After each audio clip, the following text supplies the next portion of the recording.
Let's talk about Joe Blanchard. Joe, fantastic. I like Joe. Was he a fair booker? Or Very fair. what are your memories of his son, Tully? Tully, the worst person in the world. Why is I that? tell him that every time I talk to him. I said, Tully, I'm the only guy in the business that likes you. And Tully, getting the Lord is not going to help you, boy. I mean, gosh, these guys that do that, they amaze me. Tully, you're a screw up like I was. Forget the Lord. You can't forgive the bullshit. You think that's just a work? I think it's a work, yeah. He does too. What about Gino Hernandez? What are your memories of Gino from back in the day? Gino was a nice kid, good-looking kid, good worker. Just had a lot of problems, man. You knew about his demons from back in the day with drugs and all? Oh, yeah. Yeah, he had them bad. What was the party scene like back in the early territory? Oh, you don't even want to ask. I hope my wife doesn't watch this. It was vivid. I mean, we were larger than life. Besides the San Antonio Spurs, we were the only big ball game in town. We sold out the Hemisphere Arena. You couldn't go anywhere and not have somebody buy you a drink. If you went to a strip bar, the strippers all wanted to sit with you. It was wild. Believe me, there were some of us that indulged better than others.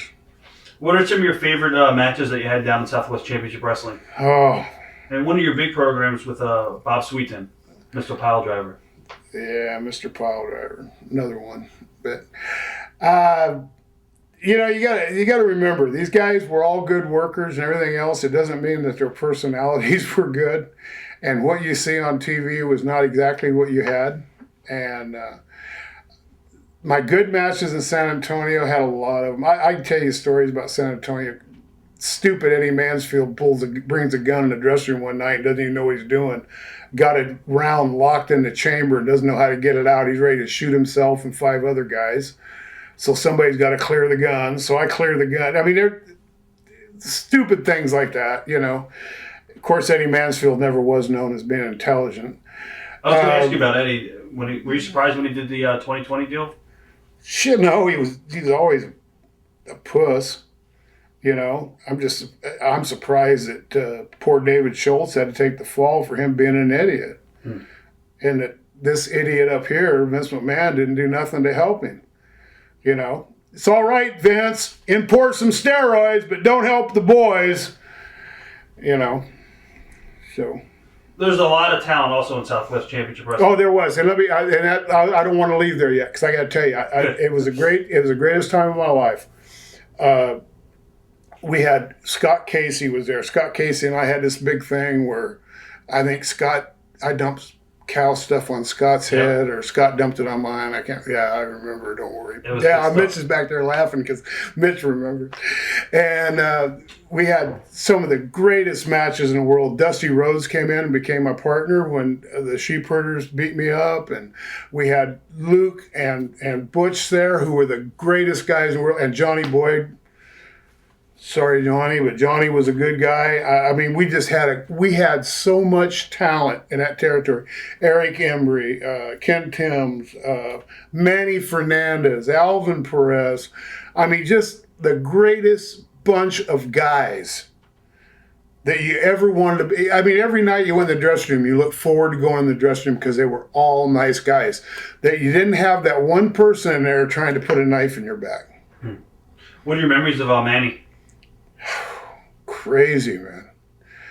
Manny lived life, brother. I mean, he lives life to the utmost. I mean, I remember in Florida when him and Barry wrapped their car around the damn telephone pole, and not just a telephone pole, but an electric station outside of Bradenton, and I get a phone call. I go down and pick them up. I says, man, I'm a heel. You guys are big. That's all right. We need somebody to give us a ride. Yeah. So, I mean, just crazy guy. I mean, he's just a good guy. How big was Kayfabe back then with the fans, obviously? Very big. Right. Yeah, you talk about Joe Blanchard, you're talking about the Funks. You're talking about people that had territories, Bob Geigel, people like, man, you didn't break kayfabe. That's one reason I hated Buddy Rhodes. Buddy Rhodes was the worst kayfabe son of a bitch in the world. you know. And, you know, it's easy not to get a push in the territory. But be man up and say, hey, look, that guy's got better talent than I got. Don't go to some arena rats and say, well, the only reason he's doing that is because of this, because of that, you know. That's just like you got right here in New York right now. You got a bunch of old people just kissing old Vince's ass, and the rest of the guys are hanging out because, you know, they don't give a damn. Nick Bockwinkel was also in the territory. Nick was good. Yeah, ran over Nick's bag at the airport. we got ready to get on a plane, and we'd all been drinking a little bit. We were down in Hawaii, and we were flying back to San Antonio to wrestle that night. And I can't remember what Nick had done. I mean, Nick had done something. Nick was very good ribber, but he would do these little ribs. So I put his bag in front of the airplane wheel, and when we got ready to leave, they ran over his bag. Good stuff. One Man Gang, he was also in the territory for a little bit. Yeah, he's good guy. Good guy. Wahoo McDaniel, any memory? It took Tully 6 months to figure out why he was getting chopped so hard by Wahoo. I says, you ever think that because he doesn't like you? Yeah, Wahoo was great. What was Tully's heat with Wahoo? He was Tully. Right. He just acted like Tully. Tully was horrible to be around, man. I mean, horrible. I'll tell you a story about Tully. We're at TV one day doing interviews. Tully comes to me and he says, hey, look, Bobby. He says, I need some help. I says, what do you need? You need some help. He says, I got a girl living with me and I don't want her in my house no more. I says, really? He says, yeah. I says, well, what do you want me to do? He said, well, go kick her out. Move her out. Of course, I was a heel. I said, sure, no problem. So I get in my car and I drive over there and go into Tully's place. He's got a beautiful swimming pool off the side of his house. I walk out there. She's out there nude sunbathing. She had been the centerfold in Hustler magazine. So I walked up to her and I said, hey, look, darling, get your stuff together. She goes, what for? I says, because Tully wants you out. You're going out. And so I got all her stuff, put it in the car, put her in her car, drove her down and dropped her off downtown San Antonio. Got back to TV, Tully said, where'd you take her? I said, down in San Antonio, and dropped her off. Well, you don't know where you took her. I said, you didn't ask that. You wanted her out of your house. She's not in your house no more. That's great.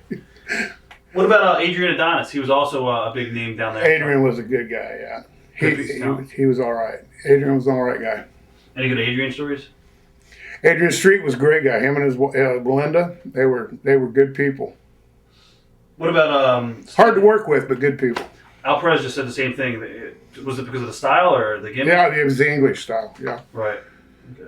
Okay. Stan Hansen, he was also in Southwest Championship Wrestling. Stanley. Oh God, you talk about the blind leading the blind. That was me and Stanley. But yeah, Stanley and I and Brody, we were all pretty much tied at the hip. Eric Embry, Ken Timms. Eric Embry, Ken Timms. Yeah, they were all there and all good. I mean, just good workers. The record speaks for itself. If it wasn't for us setting the precedents, Vince McMahon's USA Today would not be in existence. I was going to ask you, did things change for Southwest Championship Wrestling when they got on the USA Network? Did what now? Did things change for the company once they got on USA Network? Oh, yeah, it got crazy. The reason we lost USA Network in San Antonio was because of Tully. Because USA Network officials said, hey, look, we're tired of seeing Gino and Tully in the main event. Put the other guys in the main events, like myself, Scott Casey, Manny Fernandez, Al Perez. Well, Tully just kept booking himself over and over and over on the main event. How devastating, I guess, was it for the company to lose that TV spot? I mean, did that kill the company? Or? Actually, it didn't. We had just had the hot angle going where the sheepherders had turned against me, and in Texas, that was one of the biggest things going. I mean, we sold out everywhere. And so basically for the company, maybe for the company, Joe's end of the company, but for our end of the company, we actually did more money in San Antonio. I remember the crowd heat was like amazing. Oh, yeah, it was crazy. I mean, you know. What about the Rock and Roll Express, Ricky Morton and Robert Gibson? Love them to death. I just saw them last year. I work for FEMA now, so I was down in Texas on Hurricane Ike, and they came to Pasadena and worked for Booker T, and I went down and spent the day with them. Right. Yeah. Good guys. And Ricky, you're the only 40-year-old teenager I know, man. What about Killer Brooks? Memories of Killer Tim Brooks? Killer Tim Brooks is one hell of a guy, and really am thankful that I know him and I've got to be around him. He really helped me out, and he was good for the business. You actually teamed with Luke Williams too. Yes, I did. What are your memories of the entire Sheepherders feud? Because that was probably the whole thing was a real together deal. I mean, I want you to know that. You know, Luke was very, very intelligent. Butch, very, very intelligent. Johnny Boyd, very intelligent. And they were also good workers. Nobody ever takes that. I mean, they were great workers. They had great ring psychology, and they were fantastic. I have nothing bad to say about any of them at all. Who booked that entire storyline? Was that That was Luke. That was all Luke? Yeah, and it was all after Joe Laurinaitis' brother, who's here in New York now. Is that Johnny Ace? Pardon me? Johnny Ace you're talking about? Yeah, Johnny Ace. We did it after the Johnny Ace deal. Watch thousands of exclusive shoot interviews right now on TitleMatchNetwork.com.